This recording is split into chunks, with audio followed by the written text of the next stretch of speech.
Selanjutnya kita beralih ke materi yang ketiga yang akan dibawakan oleh Bapak Dr. Nars Suradi Effendi, Eskep MKes, dengan judul Asuhan Keperawatan pada Pasien COVID-19. Berikut akan kami bacakan daftar riwayat hidup Pak Suradi. Dr. Suradi Effendi Eskep Nurse MKes lahir di Jakarta pada tahun 1975. Riwayat pendidikan sarjana ilmu keperawatan Fakultas Kedokteran Universitas Hasanuddin pada tahun 2003. Kemudian mengambil profesi nurse di Fakultas Kedokteran Universitas Hasanuddin tahun 2004. Kemudian mengambil magister ilmu biomedik konsentrasi farmakologi pada Pasca Sarjana Universitas Hasanuddin pada tahun 2009. Dan mengambil program doktor ilmu kedokteran pada Pasca Sarjana Universitas Hasanuddin tahun 2019. Pekerjaan beliau saat ini adalah sebagai dosen PNS, Kopertis Wilayah 9 Sulawesi, DPK STIK Makassar. Kepada Bapak Suradi, waktu dan tempat kami persilahkan. Ya, makasih Dok.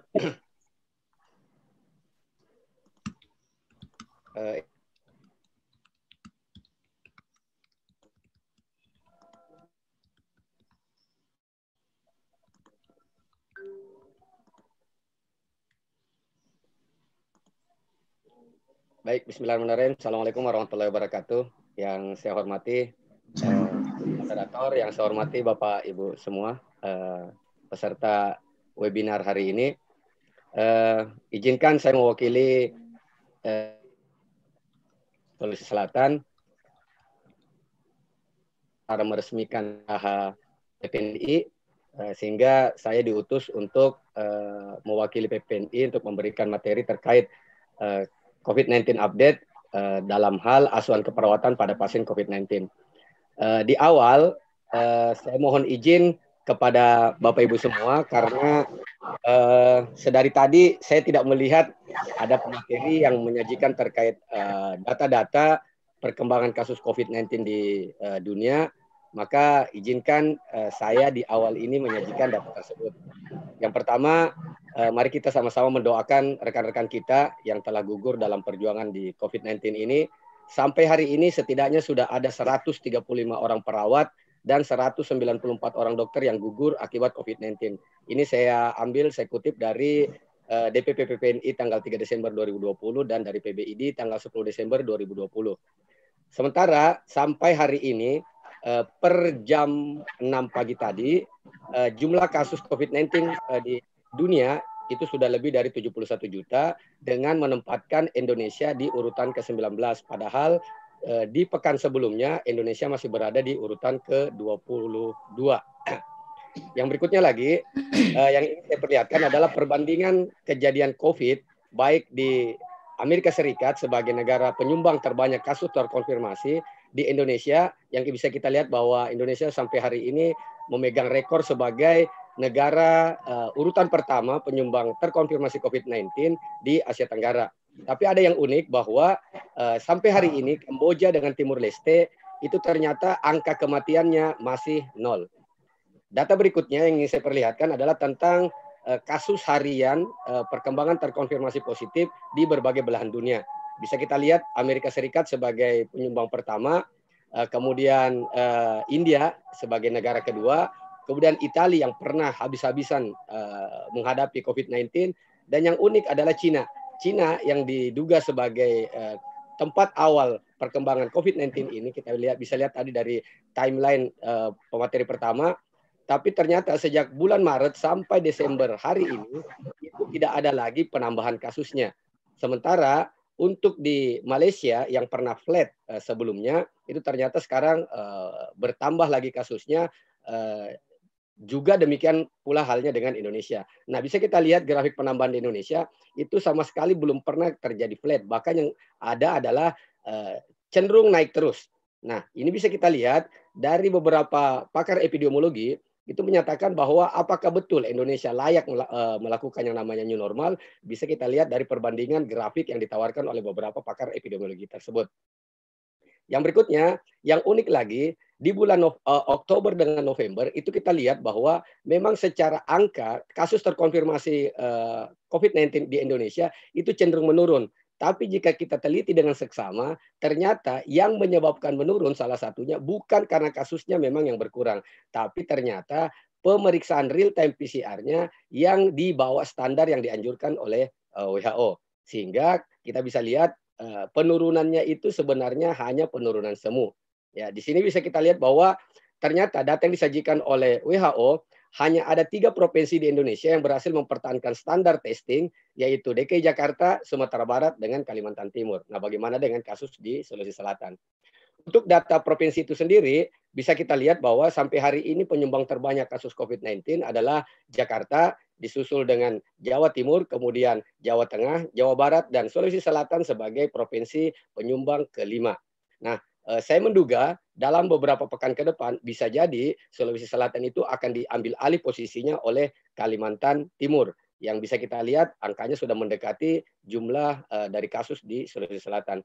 Untuk kasus Sulawesi Selatan sendiri di tempat pertama, di posisi pertama masih tetap ditempati oleh Kota Makassar sebagai penyumbang terbanyak kasus terkonfirmasi positif. Dan yang berikutnya lagi yang unik adalah dari sekian banyak orang yang dinyatakan terkonfirmasi positif, ternyata untuk kasus positif dirawat dan sembuh itu paling banyak di jenis kelamin perempuan. Tapi untuk kasus meninggal itu lebih banyak pada laki-laki. Dan untuk kelompok umur bisa kita lihat bahwa tidak ada lagi yang boleh mengatakan bahwa oh dia tidak akan kena COVID-19. Karena ternyata semua kelompok umur itu menyumbang angka terkonfirmasi positif. Walaupun bisa kita lihat untuk kasus meninggal memang lebih banyak di angka umur 46 tahun ke atas. Kemudian untuk grafik penambahan di Sulawesi Selatan itu bisa kita lihat bahwa di bulan Desember ini angkanya cenderung meningkat. Apalagi di akhir Desember nanti di mana ada liburan Natal dan Tahun Baru. Untuk gejala dan kondisi penyerta, bisa kita lihat grafiknya bahwa ternyata untuk di Sulawesi Selatan gejala utama dari pasien COVID-19 itu ternyata adalah batuk disusul dengan demam. Tapi ada yang unik. Tolong Bapak Ibu semua silakan Anda lihat data yang tertulis di bawah. Angka yang tertulis di bawah bahwa 97,9% itu tidak ada data. Sehingga kalau kita masukkan kepada buku Kemenkes revisi 4 atau sebelumnya, berarti 97,9% orang itu masuk dalam kategori OTG. Walaupun sekarang kita sudah tidak menggunakan kata OTG lagi, karena sudah masuk dalam revisi 5. Nah, sedikit saya perkenalkan terkhusus bagi rekan-rekan kami di profesi keperawatan bahwa nama lain dari COVID-19 itu menggunakan nama SARS-CoV-2. Kenapa menggunakan SARS-CoV-2? Karena 79% secara filogenetik yang tadi sudah disampaikan oleh pemateri pertama itu mirip dengan SARS-CoV. Sehingga diberikanlah nama sebagai SARS-CoV-2. Nah, jika kita lihat patofisiologinya, tadi sudah juga disampaikan bahwa virus COVID-19 itu masuk ke sel tubuh manusia itu melalui AC2, angiotensin converting enzyme 2, dan setelah masuk ke dalam tubuh manusia, yang paling ditakuti adalah kejadian yang namanya cytokine storm. Nah, kami di keperawatan itu akan lebih banyak bercerita dan berfokus nanti pada efek kejadian lanjut dari cytokine storm ini, di mana nanti akan terjadi yang namanya adult respiratory distress syndrome atau multiple organ distress syndrome. Disinilah nanti beberapa intervensi keperawatan yang akan kita lihat. Namun dari beberapa literasi yang kita lihat bahwa ternyata beberapa pengobatan yang diberikan oleh rekan-rekan di medis memperlihatkan bahwa sebenarnya obat-obat yang diberikan itu lebih banyak dalam penanganan badai sitokain ini atau sitokain storm. Karena sampai detik ini, sesuai apa yang disampaikan oleh pemateri pertama, bahwa belum ada obat khusus terkait dengan COVID-19. Nah, rekan-rekan sekalian, terkhusus rekan-rekan perawat yang bergerak di keperawatan komunitas, mohon bantuannya, karena ada persepsi di masyarakat sekarang takut ke rumah sakit. Kenapa? Karena katanya tadi disampaikan oleh pemateri kedua, cenderung di COVID-COVID-kan. Padahal bisa kita lihat bahwa ternyata selain saluran napas, AC2 itu juga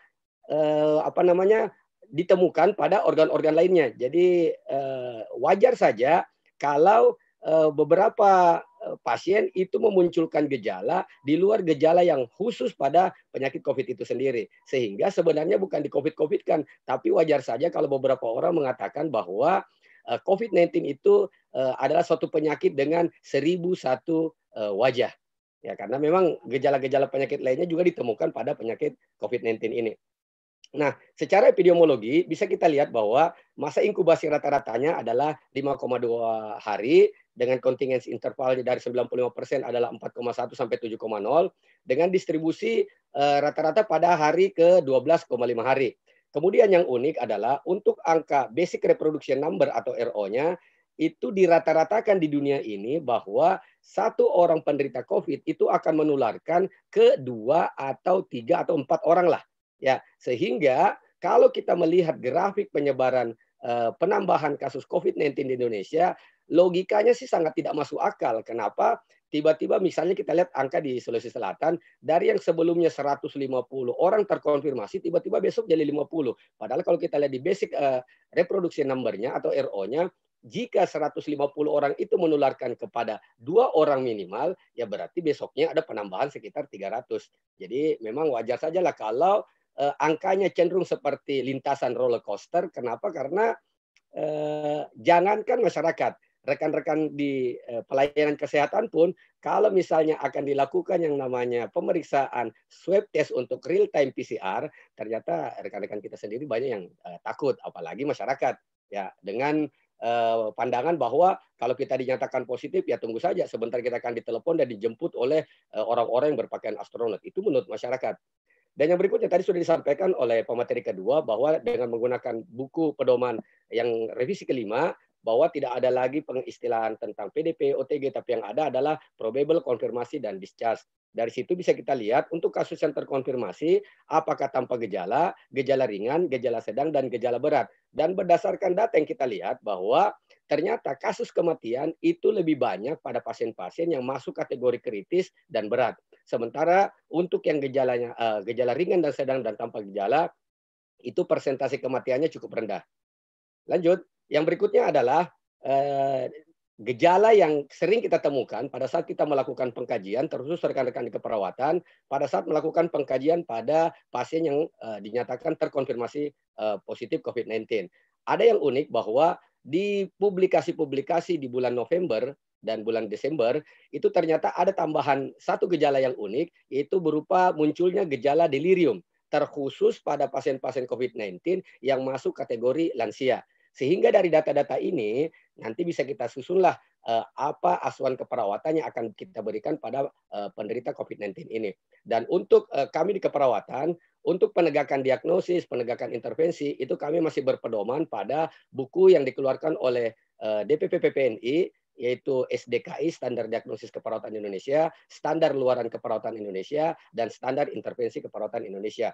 Adapun diagnosis keperawatan yang sering muncul pada pasien terkonfirmasi COVID-19 yang mengalami perawatan di rumah sakit, untuk yang mengalami gejala ringan dengan sedang, muncul diagnosa berupa bersihan jalan napas tidak efektif, gangguan pertukaran gas, dengan ansietas. Untuk ansietasnya ini sendiri tergantung dari penerimaan si pasien. Karena kalau kita dengar teori yang dikemukakan oleh Kubler-Ross bahwa jika orang didiagnosis suatu penyakit, terkhusus penyakit itu yang menurut mereka adalah penyakit yang berbahaya, maka ada beberapa hal yang mungkin muncul. Salah satunya adalah kecemasan, bisa denial atau menarik diri, bisa yang namanya acceptance atau tawar-menawar, penerimaan, bisa bargaining, dan sebagainya. Ya, tapi kali ini yang coba kita bahas adalah tentang bagaimana munculnya diagnosa kecemasan.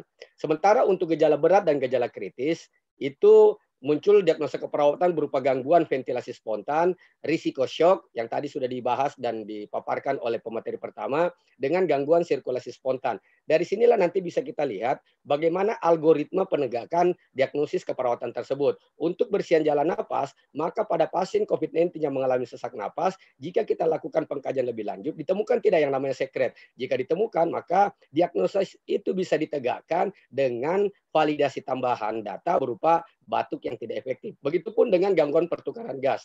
Jika pada sesak napasnya ditemukan ronhe dan ada data tambahan berupa peningkatan PCO2, PO2 yang menurun sehingga ditemukan kadar pH-nya, apakah nanti dia akan menderita asidosis yang memang cenderung akan mengalami asidosis, rekan-rekan perawat cukup kita ingat saja beberapa literatur atau teori yang mengaitkan tentang sequence yang namanya ROME, bahwa respiratory opposite dengan metabolic equal. Dari situ nanti kita bisa tahu apakah pasiennya akan menderita asidosis metabolik atau alkalosis. Dan seterusnya. Beginilah algoritma cara menegakkan diagnosis keperawatan untuk rekan-rekan perawat nanti yang khusus menangani pasien COVID-19.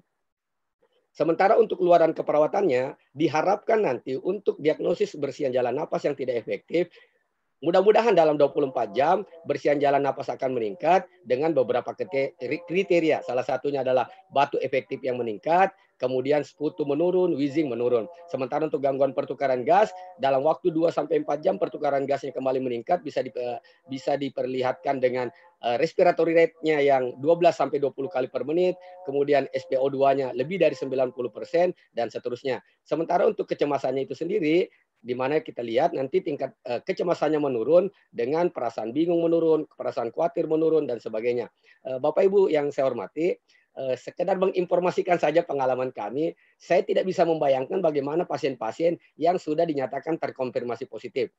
Saya saja pribadi yang setelah pasca swab untuk menunggu hasil pengumuman swab selama 2 hari, itu hampir semua gejala COVID itu muncul pada diri saya, termasuk diare. Ya, kecuali barangkali anosmia. Jadi saya memang membayangkan bagaimana dengan saudara-saudara kita yang sudah dinyatakan terkonfirmasi positif, bagaimana kira-kira tingkat kecemasannya. Nah, ini perlu kita perhatikan. Sementara tadi untuk yang gejala berat sampai kritis, di mana munculnya gangguan ventilasi spontan, diharapkan luarannya adalah ventilasi spontan meningkat, ditandai dengan volume tidalnya meningkat, di mana volume tidalnya dicapai sekitar 8-12 cc per kilogram berat badan per 1 kali tarik napas atau sekitar 10 cc per kilogram berat badan.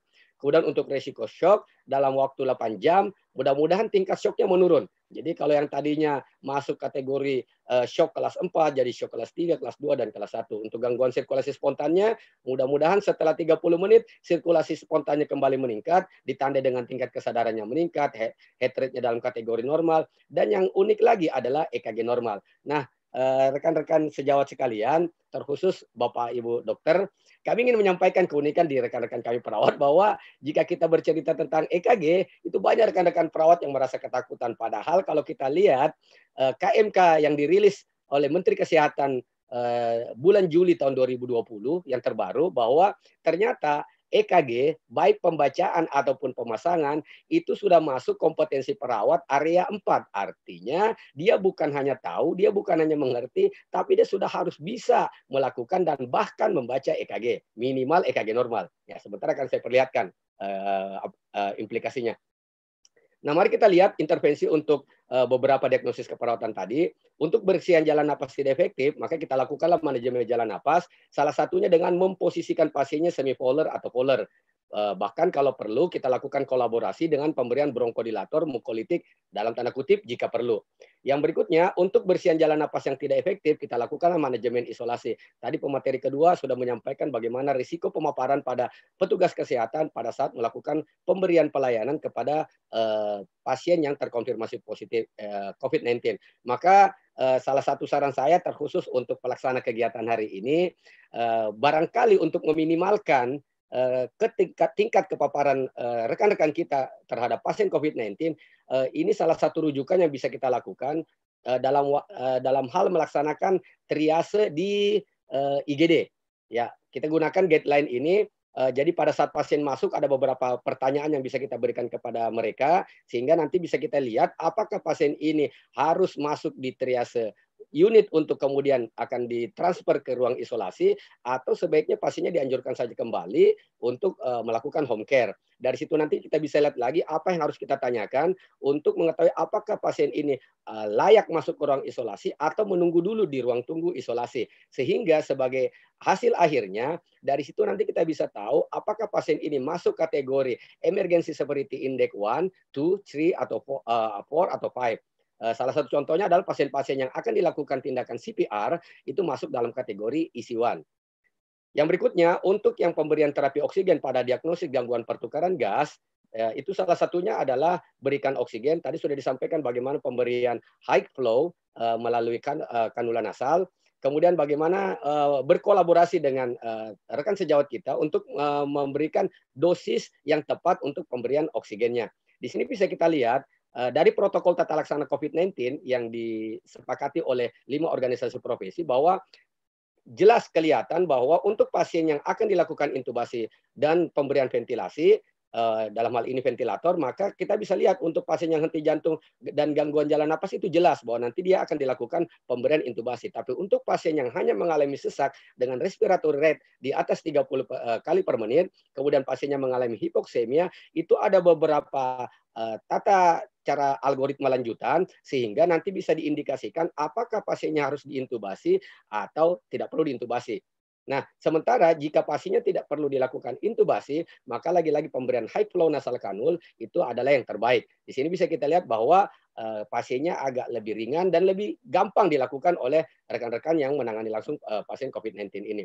Ada beberapa hal yang perlu diperhatikan dalam pemberian high flow kanula nasal ini. Yang pertama, batasi flow-nya agar tidak melebihi dari 30 liter per menit. Kemudian harus diperhatikan indeks ROX-nya, di mana ROX-nya itu adalah SpO2-nya dibagi fraksi oksigennya, dibagi lagi nanti frekuensi napasnya. Jika ditemukan ROX-nya lebih dari 4,88, maka pasien ini tidak membutuhkan tindakan ventilasi invasif, dalam hal ini tidak memerlukan tindakan intubasi. Tapi jika indeks ROX-nya kurang dari 3,85, ini merupakan indikasi untuk pemberian intubasi. Yang berikutnya untuk kecemasan, bisa kita lihat kalau di keperawatan itu banyak hal yang bisa kita lakukan di luar farmakologi, artinya terapi dalam bentuk non-farmakologi, bisa dengan teknik distraksi, bisa dengan teknik fantasi dan sebagainya. Bahkan yang lagi ramai sekarang ini sering dilakukan oleh rekan-rekan sejawat kita adalah yang namanya apa lagi saya lupa, mohon maaf saya lupa kata-katanya ya. Jadi banyak hal yang bisa dilakukan untuk menghilangkan kecemasan pada pasiennya. Mudah-mudahan ada suatu saat saya akan coba mempraktekkan nanti jika kita bisa ngobrol lebih jauh lagi, bagaimana sih salah satu cara yang kita gunakan untuk melakukan teknik distraksi atau menggunakan lagi teknik yang lain, misalnya napas dalam. Ini kami sering lakukan pada saat kami menangani bencana untuk di fase-fase rehabilitasi pada pasien-pasien yang kita akan lakukan trauma healing, terkhusus di lokasi-lokasi bencana. Misalnya kemarin di Palu atau di Masamba. Yang berikutnya, untuk gangguan ventilasi spontan, kita lakukan manajemen dukungan ventilasi. Salah satunya yang agak unik, yang mungkin barangkali rekan-rekan sekalian, terkhusus rekan-rekan keperawatan, yang mungkin belum pernah mendengar atau baru mendengar, itu adalah kalau kita lihat tadi bahwa pasien-pasien COVID-19 itu rata-rata alur penata laksananya mengikuti alur tata laksana ARDS, maka di ARDS itu ada yang namanya pemberian posisi pronasi atau posisi tengkurap. Nah, bisa kita lihat bahwa pada saat pasien diberikan posisi pronasi, itu bisa kita lihat ekspansi parunya atau area paru yang mengalami penimbunan cairan itu lebih sedikit dibanding orang yang mengalami posisi pada supinasi. Ya, dan ternyata ini sangat dianjurkan untuk penata laksanaan pasien yang masuk kategori penata laksanaan ARDS tersebut. Termasuk pada saat pasien, cuma yang jadi permasalahan adalah kalau pasiennya sudah dipindahkan ke ICU, kemudian akan kita lakukan posisi pronasi, ini dibutuhkan sumber daya manusia yang cukup banyak, karena untuk membalik posisi tersebut cukup, apalagi kalau orangnya masuk dalam kategori obes atau pasien sudah terpasang ventilasi, yaitu otomatis agak sulit untuk dilakukan posisi ini. Tapi yang jelas ini sudah ada beberapa penelitian bahwa ternyata posisi pronasi ini sangat efektif untuk salah satu intervensi yang bisa kita berikan pada pasien-pasien yang mengalami ARDS tersebut. Lanjut, ini ada beberapa kontraindikasi dengan pemberian posisi pronasi tersebut. Apakah kontraindikasinya bersifat absolut atau relatif? Yang jelas ada beberapa hal yang kita harus perhatikan pada saat pemberian pronasi tersebut. Salah satunya pasiennya masuk kategori ARDS sedang hingga berat dengan rasio PaO2-nya atau fraksinya kurang dari 150 mmHg dan fraksi oksigennya di atas 0,6. Karena kalau kita lihat fraksi oksigen yang ada di lingkungan sekitar kita itu sekitar 0,4.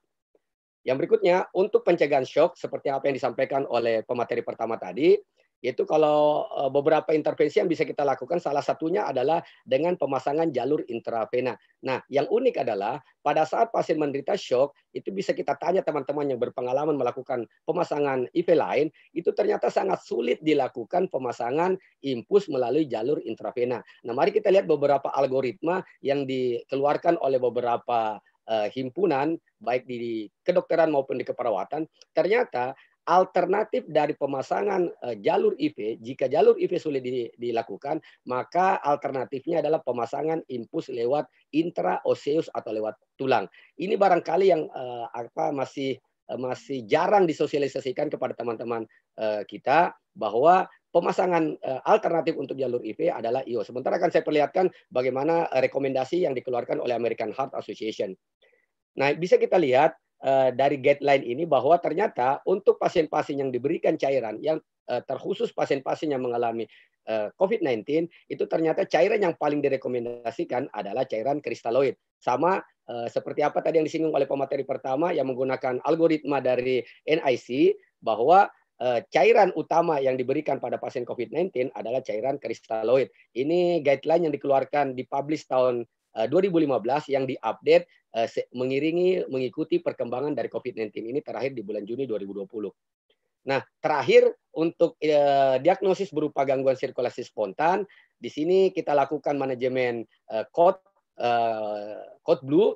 Ya, salah satunya adalah bisa kita lakukan resusitasi jantung jika perlu atau siapkan intubasi. Nah, jika kita melihat pada algoritma yang dikeluarkan oleh American Heart Association, ternyata bisa kita lihat algoritma yang dikeluarkan April 2020 itu sebenarnya sedikit pengembangan dari algoritma AHA 2015, di mana ada 2 penambahan kotak yang berwarna kuning, yaitu tentang penggunaan APD atau PPA yang tadi sudah disampaikan oleh pemateri kedua, dan bagaimana melakukan intubasinya nanti. Sehingga bisa kita simpulkan dari algoritma ini ada beberapa hal yang harus diperhatikan. Yang pertama, gunakan APD lengkap. Saya menggunakan kata lengkap karena saya sangat setuju dengan pemateri kedua tadi bahwa dia tidak menggunakan istilah level-level.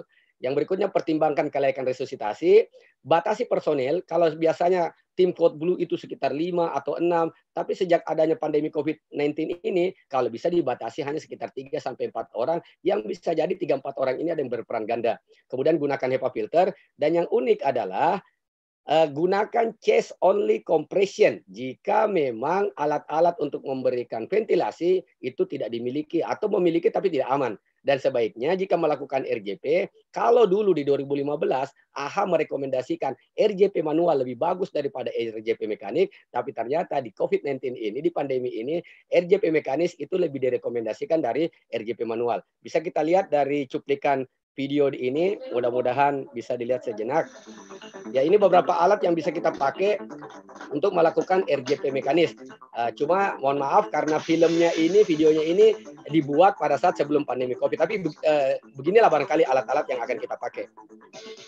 Ya, saya pause dulu. Yang berikutnya lagi adalah hentikan jika kita misalnya memberikan ventilasi melalui BVM, sebaiknya gunakan 2C atau 2E clamp dalam memegang max-nya. Karena lagi-lagi tadi sudah disampaikan oleh pemateri kedua bahwa risiko aerosolisasi itu sangat besar pada pemberian resusitasi atau terkait dengan pemberian bantuan hidup dasar pada pasien yang mengalami COVID-19. Ada beberapa catatan untuk penghentian CPR saat ingin dilakukan intubasi. Pertama, utamakan orang yang lebih ahli dan mahir dalam melakukan intubasi. Kenapa? Supaya one shot, one goal. Ya. Kemudian jika intubasi sebelumnya belum berhasil, bisa kita gunakan LMA atau supraglottic airway atau dengan menggunakan back max device. Yang tadi saya sudah sampaikan bahwa sebaiknya memegang max-nya itu dengan menggunakan 2C atau 2E untuk mencegah terjadinya aerosolisasi. Yang berikutnya, kalau bisa kita gunakan laryngoskop yang menggunakan video. Kenapa? Karena tadi sudah disampaikan oleh pemateri kedua bahwa pemberian tindakan intubasi itu sangat berisiko terjadi aerosolisasi. Nah, pada saat kita menggunakan laryngoskop yang tidak menggunakan video, itu kepala pelaksana itu akan mendekati kepala si pasien. Akibatnya risiko tertular lebih tinggi. Sehingga pada saat kita menggunakan video, itu jarak kepala kita dengan kepalanya pasien cukup jauh. Nah, ada catatan yang paling penting yang ingin saya sampaikan waktu saya mengikuti penyampaian tentang sosialisasi tentang American Heart Association 2020 terkait dengan pandemi COVID ini di Asia Tenggara, bahwa ada catatan bahwa jangan ada alasan do not resuscitation untuk pasien COVID-19 sehingga tidak dilakukan CPR. Karena saya sering mendengarkan beberapa keluhan dari teman-teman bahwa kemarin ada pasien yang cardiac arrest, tapi ternyata ya dibiarkan saja meninggal. Padahal sebenarnya tidak ada sama sekali kontraindikasi untuk penata laksanaan CPR. Bahkan pada kasus-kasus trauma yang lain, itu juga tetap dilakukan CPR walaupun terjadi modifikasi pada saat pemberian CPR-nya. Nah, rekan-rekan perawat sekalian, terkhusus, saya ingin menyampaikan beberapa hal yang kayaknya penting untuk Anda ketahui terkait penata laksanaan pada saat kita melakukan tindakan pada pasien yang terkonfirmasi COVID-19, terkhusus pasien-pasien yang ada di ruang ICU atau pasien-pasien yang dalam kondisi kritis. Yang pertama, ini ada satu hasil penelitian yang cukup unik. Walaupun tadi pemateri kedua mengatakan ya tidak mungkin lah kalau kita pegang misalnya BAB-nya pasien kita langsung menyentuh mulut. Tapi ingat bahwa virus itu bisa melekat atau menempel pada benda-benda di sekitar kita melalui percikan dari kotorannya dan sebagainya, dan kemudian kita menyentuh HP dan sebagainya, kita bawa pulang ke rumah. Nah, ini ada satu penelitian yang cukup unik tentang prolonged presence SARS-CoV-2 viral RNA in fecal sample. Dari penelitian ini bisa kita lihat bahwa peneliti ini coba-coba meneliti 41 orang yang terkonfirmasi positif COVID-19. Karena pada saat itu algoritmanya atau prosedurnya orang yang boleh dinyatakan sembuh setelah 2 kali swab. Nah, pasien-pasien ini ternyata sudah 2 kali swab dinyatakan negatif. Tapi peneliti ini coba-coba memantau keadaan kondisi fesesnya, apa yang terjadi sampai pekan ke-5 atau hari ke-35 ternyata masih ditemukan virus COVID-19 di fesesnya. Artinya apa? Tolong rekan-rekan sekalian yang bertugas langsung menangani pasien COVID-19 yang dalam kondisi kritis sehingga Anda harus memberikan bantuan eliminasi, tolong berhati-hati jika Anda harus memberikan bantuan kepada pasien tersebut. Yang berikutnya lagi yang unik bahwa tadi sudah disampaikan oleh pemateri pertama beberapa obat-obatan yang sering kita berikan pada pasien yang terkonfirmasi positif. Ada 2 jurnal yang saya coba-coba sajikan bahwa ternyata efek lanjut dari pemberian obat-obat tersebut, misalnya klorokin, hidroklorokin, asitromisin, itu ternyata bisa menyebabkan prolonged QT interval. Sementara kita tahu bahwa kalau terjadi pemanjangan QT interval, salah satu resikonya nanti terjadi yang namanya torsade de point. Torsade de point nanti ujung-ujungnya akan terjadi mengalami aritmia. Apakah nanti aritmianya yang letal atau aritmia yang tidak letal. Tapi anggaplah kita nanti pasiennya akan mengalami aritmia yang letal. Maka tugas dari rekan-rekan sekalian, terkhusus para perawat, selalu perhatikan monitor EKG dari si pasien yang diberikan obat tersebut. Insya Allah saya sebenarnya dalam waktu dekat sudah memiliki keinginan untuk meneliti ini tentang prolonged QT interval. Apalagi farmakologi APA, American Pharmacology Association, itu sudah mengeluarkan merilis beberapa daftar obat yang bisa menyebabkan pemanjangan QT interval. Insya Allah mudah-mudahan dalam waktu dekat ini bisa saya teliti untuk publikasi. Terakhir untuk pencegahan COVID. Suhadi, Pak. Waktu tinggal 3 menit, Pak. Siap. Ya. Rekan-rekan terkhusus rekan-rekan perawat yang bertugas di komunitas selalu sampaikan kepada masyarakat rekomendasi dari WHO ini minimal melakukan 5 hal ini, yaitu melindungi menutup mulut dengan menggunakan masker, rutin membersihkan tangan, kemudian jaga jarak setidaknya 1 meter, praktekkan kebersihan yang benar, dan tidak meninggalkan rumah saat sakit. Sementara tambahan yang lainnya adalah tadi sudah disampaikan tentang bagaimana meningkatkan sistem imun. Mohon maaf Bapak Ibu sekalian, saya coba-coba menawarkan hasil akhir dari disertasi saya yang sudah saya publikasi. Itu berjudul tentang analisis VDR gene expression and relationship with bacterial load in typhoid fever patient. Dalam penelitian saya ini memperlihatkan bahwa peran dari vitamin D, di mana vitamin D itu bisa masuk melalui 2 cara, apakah melalui oral atau melalui paparan sinar matahari yang kebetulan alhamdulillah sifatnya gratis. Ternyata sinar matahari ini nanti dapat membakar provitamin D yang ada pada kulit kita, yang akan berubah menjadi vitamin D3, yang akan mengalami 2 kali hidrolisis, yaitu di hati dengan di ginjal. Hasil airnya adalah 1-alfa-25 dehidroksivitamin D3, yang nanti akan masuk ke dalam sel target untuk mempengaruhi regulasi dari ekspresi gen itu sendiri yang akan berikatan nanti dengan VDR dan XRR. Apa hasilnya? Ternyata salah satunya adalah bisa meningkatkan sistem imun kita. Dan alhamdulillah ternyata di pandemi ini sudah ada beberapa penelitian yang hampir sejalan dengan penelitian kami, walaupun lebih spesifik, yaitu bahwa ternyata vitamin D, suplementasi vitamin D, apakah itu dari sinar matahari atau melalui makanan, itu bisa menekan kejadian influenza, bahkan bisa mencegah infeksi dari COVID-19, bahkan mencegah tingkat keparahan dan tingkat kematian. Ada beberapa penelitian, salah satunya dilakukan oleh Alipio, bahwa dari 212 orang pasien yang dia teliti, itu dikategorikan berdasarkan kategori kritis, berat, ringan, sampai sedang. Itu ternyata bisa kita lihat, hampir semua pasien yang masuk kategori kritis, berat dengan sedang, itu memang memiliki kadar vitamin D dalam level di bawah normal. Sementara untuk pasien-pasien yang masuk kategori ringan, itu walaupun mereka terpapar dengan COVID-19, terinfeksi dengan COVID-19, tapi ternyata akibat dari vitamin D-nya yang menyebabkan gejala yang dialami ringan. Nah, bagaimana cara memperoleh sinar matahari yang gratis dengan untuk memperoleh vitamin D itu sendiri? Alipio menawarkan tentang yang namanya Sunshine Calendar. Dari kalender ini bisa kita lihat kalau misalnya bulan seperti ini kira-kira berapa lama sih kita harus berjemur, dan berikutnya kapan sih waktu yang baik untuk berjemur. Intinya bahwa berjemur yang paling baik adalah jika bayangan seseorang itu sudah lebih pendek daripada panjang badan aslinya. Jadi kalau misalnya kita lihat bayangan kita mungkin di sekitar jam 9 ke atas itu sudah lebih pendek dari panjang tubuh kita. Disitulah waktu berjemur yang bagus menurut rekomendasi dari si peneliti. Kenapa? Karena sinar matahari sudah mayoritas adalah berisi. Terakhir saya sampaikan rekan-rekan sekalian untuk kita semua, pesan dari Bapak Presiden bahwa dunia sedang beradu cepat dalam menangani wabah COVID-19. Kita harus menjawabnya dengan inovasi dan karya-karya nyata. Ini pesan dari Bapak Presiden kita. Demikian yang ingin saya sampaikan. Ini beberapa literatur yang saya pilih untuk presentasi kami. Salah satunya adalah hasil disertasi saya. Dan yang terakhir, jika rekan-rekan merasa bahwa materi yang saya sampaikan ada bagusnya, ada baiknya, dan ingin dipelajari atau ingin dilihat sumber referensinya, silakan boleh menghubungi saya lewat HP saya sekaligus WA saya, boleh juga melalui Facebook saya, bisa melalui YouTube, karena ada beberapa film-film yang sudah saya lemparkan ke situ, termasuk untuk rekan-rekan perawat, bagaimana cara pembacaan EKG, bagaimana cara safety infusion therapy, bagaimana pemberian resusitasi, dan seterusnya. Untuk Instagram sendiri, saya punya Suradi Effendi. Demikian, terima kasih moderator. Saya akhiri, wabillahi taufiq.